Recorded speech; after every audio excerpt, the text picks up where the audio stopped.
Саламатсыңарбы, урматтуу окуучулар. Кезекте кыргыз тил сабагы. Балдар, биз силер менен дагы деле болсо байланыштуу кеп, анын ичинен кептин түрлөрү боюнча кайталоо сабагыбызды улантмакчыбыз. Биз кептин түрлөрү баяндоо, сүрөттөө, ой жүгүртүү экендигин жакшы билебиз, Демек, бүгүнкү биздин сабагыбыз ой жүгүртүүнүн структуралары, тезис, далилдер жана тыянак болмокчу. Балдар, ой жүгүртүү деген эмне? Ой жүгүртүү эмне экендигин биз жакшы эле билебиз, Демек, ошону дагы бир сыйра эсибизге түшүрөбүз. Ачык айкын далилдер, фактылар, аргументтер менен бекемделген автордун ой пикирин, сунушун, жекече көз караштарын билдирүүгө багытталган жазуу жумуштары ой жүгүртүү деп аталат. Мына ошол ой жүгүртүүнүн эки ыкмасы бар. Индуктивдүү ыкма жана дедуктивдүү ыкма. Индуктивдүү ыкма мында жеке ой жүгүртүүдөн жалпы ой корутундусу чыгарылат. Ал сунуш кылынган ой ар кандай фактылар, аргументтер аркылуу далилденип, корутунду чыгарылат. Ал эми дедуктивдүү ыкма мында сунуш кылынган ой корутундусу фактылар, мисалдар аркылуу чечмеленет.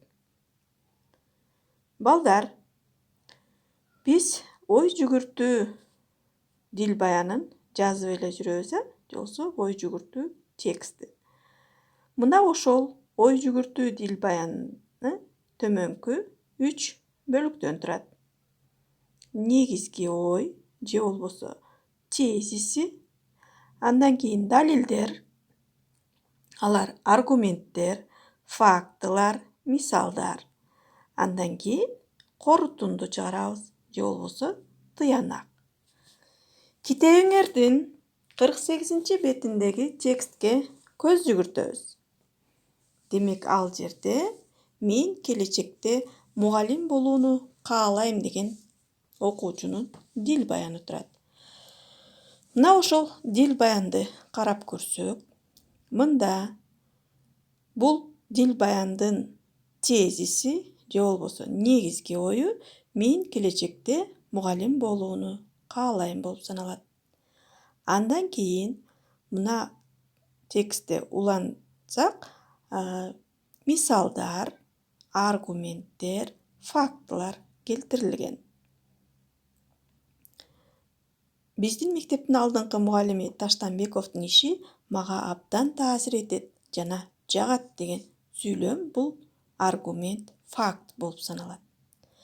Ал эми тексттин аягында болсо, ошол текстке карата корутунду же болбосо тыянак келтирилген. Ал сүйлөмдү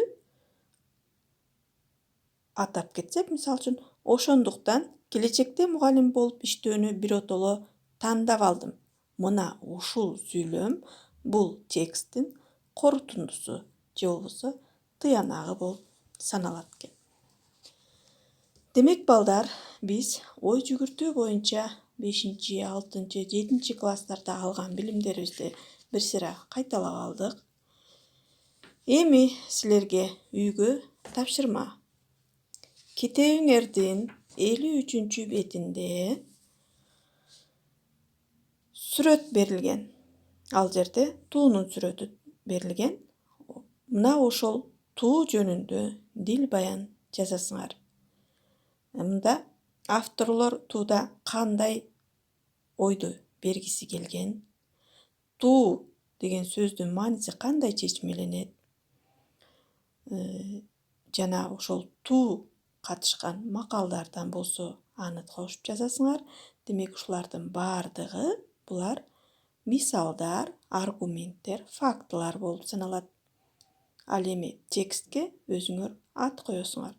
Ал эми ал койгон атыңар тексттин темасы же болбосо негизги ою болуп саналат. Аягында тексттин Tekstке болгон силердин корутундуңар, тыяндагыңар жазылат. Демек, балдар үйгө тапшырма туу жөнүндө дил баян жазып, аны сүрөткө тартып мага жөнөтөсүңөр. Ушуну менен сабагыбыз аяктады. Көрүшкөнчө сак саламатта болгула.